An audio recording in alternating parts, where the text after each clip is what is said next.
ಓಂ ಗಂ ಗಣಪತಾಯೇ ನಮಃ. ಶ್ರೀ ಗುರುದೇವರುದ್ರಾಯ ನಮಃ. ಎಲ್ರಿಗೂ ನಮಸ್ಕಾರ ಸ್ನೇಹಿತರೆ. ನಾನು ನಿಮ್ಮ ಪ್ರಕಾಶ್.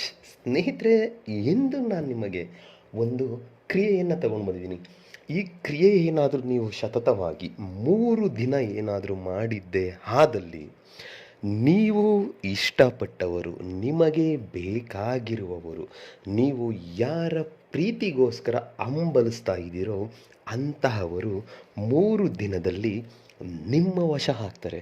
ಇದನ್ನು ಹೇಗೆ ಯಾವತ್ತು ಮಾಡಬೇಕು ತಿಳಿಸ್ಕೊಡ್ತೀನಿ. ಅದಕ್ಕೂ ಮುಂಚೆ ನಿಮ್ಮ ಚಾನಲನ್ನು ಸಬ್ಸ್ಕ್ರೈಬ್ ಮಾಡಿಲ್ಲ ಅಂದರೆ ಸಬ್ಸ್ಕ್ರೈಬ್ ಮಾಡಿ, ಲೈಕ್ ಮಾಡಿ, ಶೇರ್ ಮಾಡಿ, ಹಾಗೆ ಬೆಲ್ ಐಕಾನ್ ಬಟನ್ ಪ್ರೆಸ್ ಮಾಡೋದನ್ನ ಮರಿಬೇಡಿ. ಏಕೆ ಅಂದರೆ ಮುಂದೆ ನಾನು ಏನು ವೀಡಿಯೋಸ್ ಬಿಡ್ತೀನೋ ಅದೆಲ್ಲರಿಗಿಂತ ಮುಂಚೆ ನಿಮಗೆ ಬಂದು ಸೇರುತ್ತೆ. ಸ್ನೇಹಿತರೆ, ಬನ್ನಿ, ಈ ಕ್ರಿಯೆಯನ್ನು ಮಾಡೋದಕ್ಕೆ ನಿಮಗೆ ಅವರ ಫೋಟೋ ಅಥವಾ ಅವರ ಬಟ್ಟೆ ಬೇಕಾಗುತ್ತೆ. ಫೋಟೋ ಏನಾದರೂ ಕಲೆಕ್ಟ್ ಮಾಡಿದರೆ ಆ ಫೋಟೋವನ್ನು ಮಂತ್ರ ಪಠನೆ ಮಾಡಿ ಮುಗಿದ ಮೇಲೆ ನಿಮ್ಮ ಜೇಬಲ್ಲೋ, ವ್ಯಾಲೆಟಲ್ಲೋ, ಪರ್ಸಲ್ಲೋ ನಿಮ್ಮ ಹತ್ರ ಇಟ್ಕೊಳ್ಬೇಕು. 3 ದಿನ ಸತತವಾಗಿ ಅದನ್ನು ಕುಳಿತು ಜಪ ಆಗ್ತಿದ್ದಂಗೆ ಜೇಬಲ್ಲಿ ಇಟ್ಕೋಬೇಕು. ತದನಂತರ ಪರ್ಮನೆಂಟಾಗಿ ಅದನ್ನು ಇಟ್ಕೊಳ್ಬೇಕು. ಈ ಕ್ರಿಯೆಯನ್ನು ಮಾಡುವ ಸಮಯ ಬಂದು ರಾತ್ರಿ 9ರಿಂದ 12ರ ಒಳಗಡೆ ಮಾಡಬೇಕಾಗುತ್ತೆ ಈ ಕ್ರಿಯೆನ. ಮತ್ತು ದಿನ ಒಂದು ಶುಕ್ರವಾರದಿಂದ ಸ್ಟಾರ್ಟ್ ಮಾಡಬೇಕಾಗುತ್ತೆ. ದಿಕ್ಕು ಉತ್ತರ ದಿಕ್ಕು.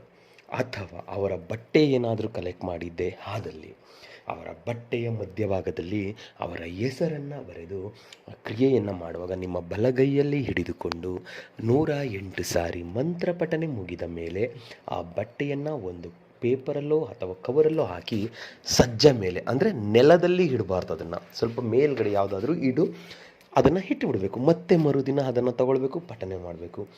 3 ದಿನ ಮುಗಿದ ಮೇಲೆ ಅದನ್ನು 4ನೇ ದಿನ ತೆಗೆದುಕೊಂಡು ಹೋಗಿ ಯಾವುದಾದ್ರೂ ನಿರ್ಜನ ಪ್ರದೇಶದಲ್ಲಿ ಮಣ್ಣಿನಲ್ಲಿ ಹೂಳಿ ಬರಬೇಕು. ಬಟ್ಟೆ ಆಗಿದ್ರೆ ಮಾತ್ರ. ಫೋಟೋ ಆಗಿದ್ರೆ ನಿಮ್ಮ ಪರ್ಮನೆಂಟ್ ನಿಮ್ಮ ಹತ್ರನೇ ಇಟ್ಕೊಳ್ಬೇಕು. ಇಷ್ಟು ನೀವು ಮಾಡಿದ್ದೆ ಆದಲ್ಲಿ ನಿಮ್ಮ ಪ್ರೀತಿ 3 ದಿನದಲ್ಲಿ ನಿಮ್ಮ ಹತ್ರ ಮರಳಿ ಬರುತ್ತೆ. ಅದಕ್ಕೆ ಮಂತ್ರ ಹೀಗಿದೆ: ಓಂ ಮೋಹಿನಿ ಮಂತ್ರಮೋಹೆ ತಂತ್ರಮೋಹೆ ಜಗಮೋಹೆ ಹಮುಖಿ ವಶಮಾನ್ಯ ಫಟ್ ಸ್ವಾಹ. ಮಂತ್ರ ಇನ್ನೊಮ್ಮೆ ಹೇಳ್ತೀನಿ ನೋಡಿ ಸ್ನೇಹಿತರೆ. ಓಂ ಮೋಹಿನಿ ಮಂತ್ರಮೋಹೆ ತಂತ್ರಮೋಹೆ ಜಗಮೋಹೆ ಹಮುಖಿ ವಶಮಾನ್ಯ ಫಟ್ ಸ್ವಾಹ. ಅಮ್ಮುಖಿ ಅನ್ನೋ ಜಾಗದಲ್ಲಿ ಅವರ ಹೆಸರನ್ನು ಸೇರಿಸಿಕೊಳ್ತಾ ಈ ಮಂತ್ರ ಪಠನೆ ಮಾಡಿದ್ದೆ ಆದಲ್ಲಿ ಖಂಡಿತ ನಿಮಗೆ ರಿಸಲ್ಟ್ ಸಿಗುತ್ತೆ.